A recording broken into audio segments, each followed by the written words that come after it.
A Plaguelands Media production. Hey everyone, this is Hugh and Rio from Plaguelands Media, bringing you another book review. Did you like this one, Rio? You don't want to be on camera, do you, mate? Okay. Well, my co-host for today's show has pissed off, so I'm just going to get straight into it. We are continuing the Death and Return of Superman. This time I'm looking at the issue that bridges the gap between Funeral for a Friend and Reign of the Superman. This is going to be a complete spoiler-filled video today, but I promise you by the end of it, you are going to get to see the 4 new characters that DC Comics introduced to take the place of Superman. Don't want to hold you in suspense any longer, so let's just get straight into the next episode of...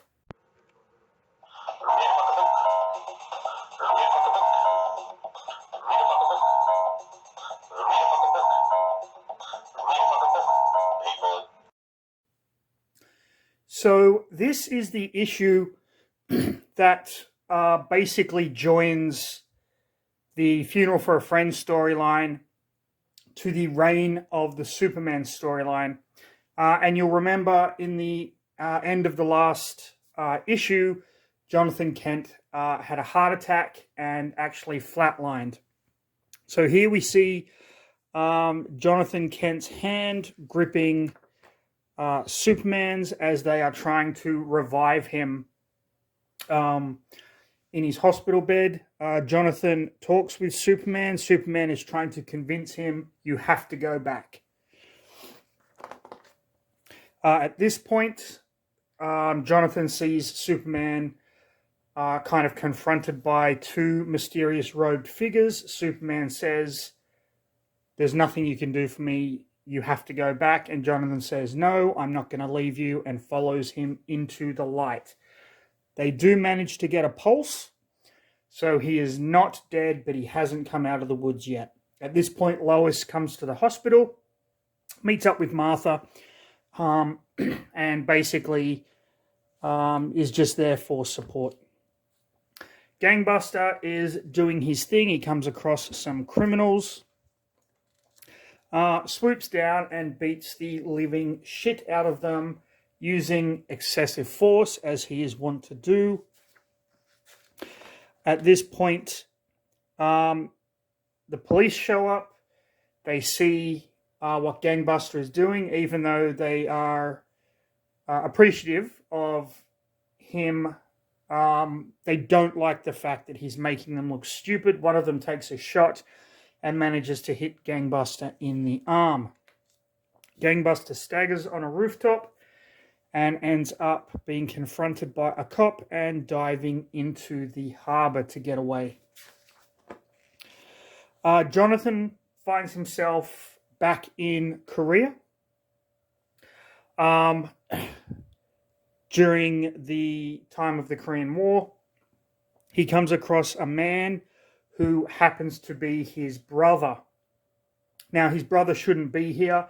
His brother was, in fact, killed as a young man.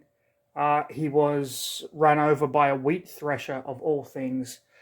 So Jonathan doesn't quite understand what's going on with that. At this point, Cat Grant is at her studio when the studio head flirts rather awkwardly with her and then says, listen, Jimmy Olsen hasn't shown up to play Turtle Boy. You know him. Can you find out what the fuck is going on? They talk a little bit about the death of Superman. He goes from being a weird flirtatious dick to actually being quite a nice shoulder to cry on. Then we come to the prison where the gentleman on the top bunk is watching Turtle Boy on a small portable TV, while Mr. Loomis here is getting more and more infuriated with him because he's laughing over this stupid TV show. Loomis is actually the villain known as Prankster. He ends up breaking the guy's television by pouring water into it. And then the prison guard says, could you stop doing this? We're running out of cellmates for you to use, to have. Jimmy Olsen at the Daily Planet confides that he no longer wants to play Turtle Boy anymore. It seems so stupid now that Superman is gone, pretending to be a hero while not actually being a hero.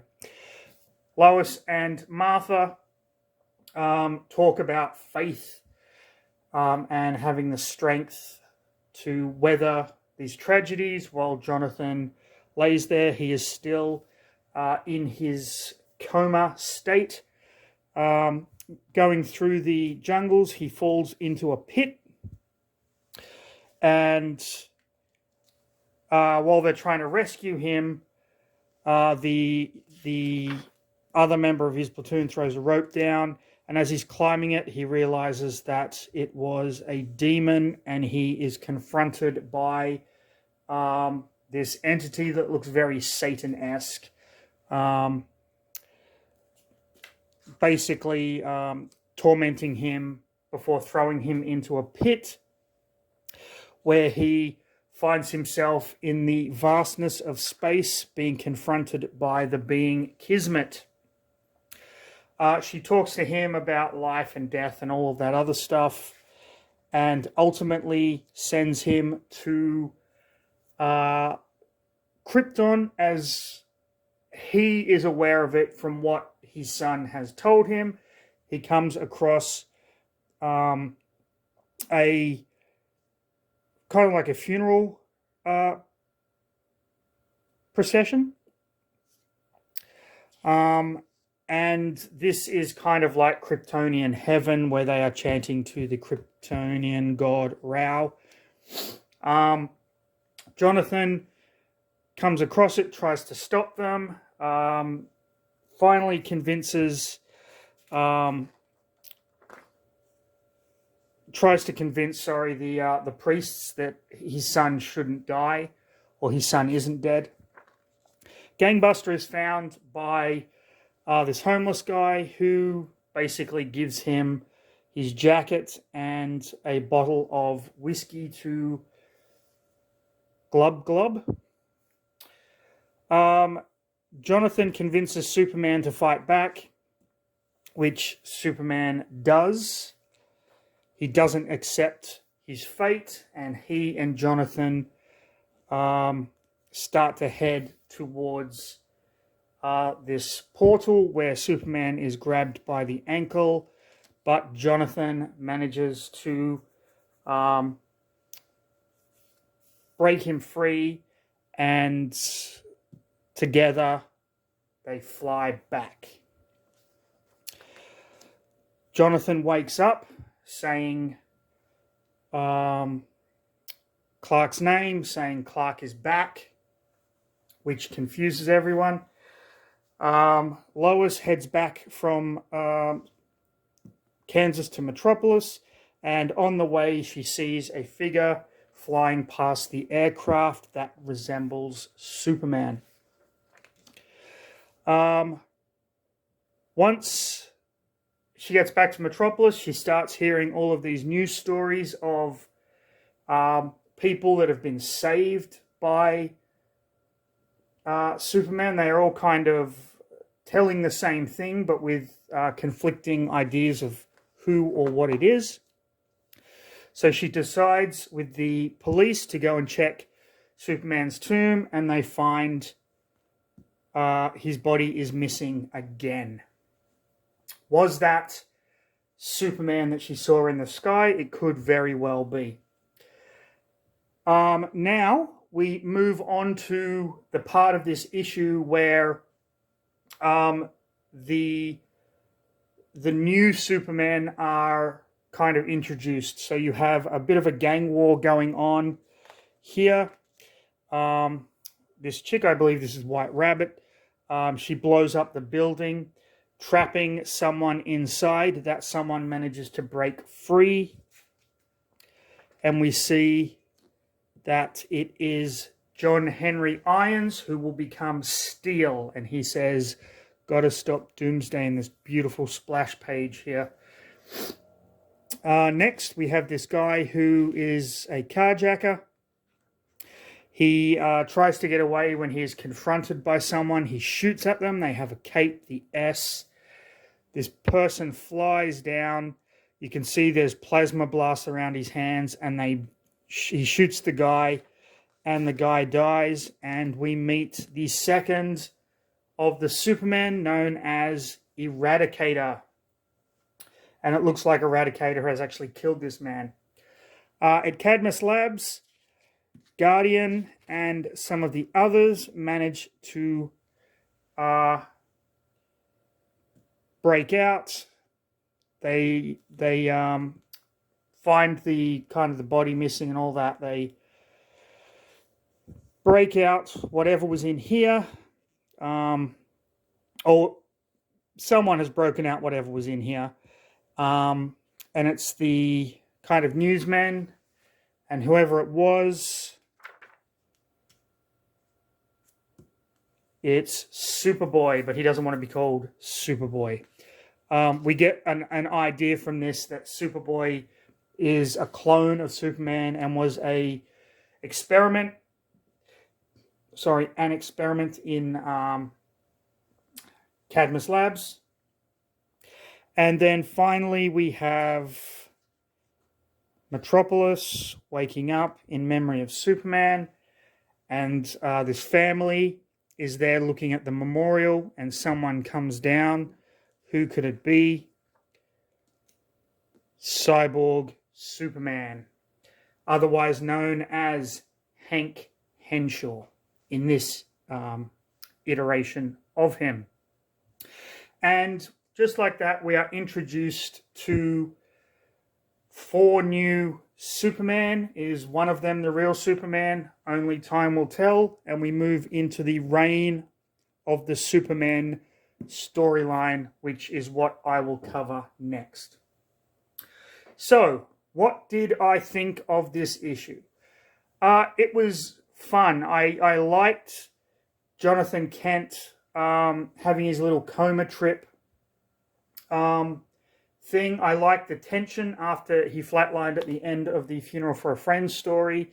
And then, is he going to live? Is he going to die?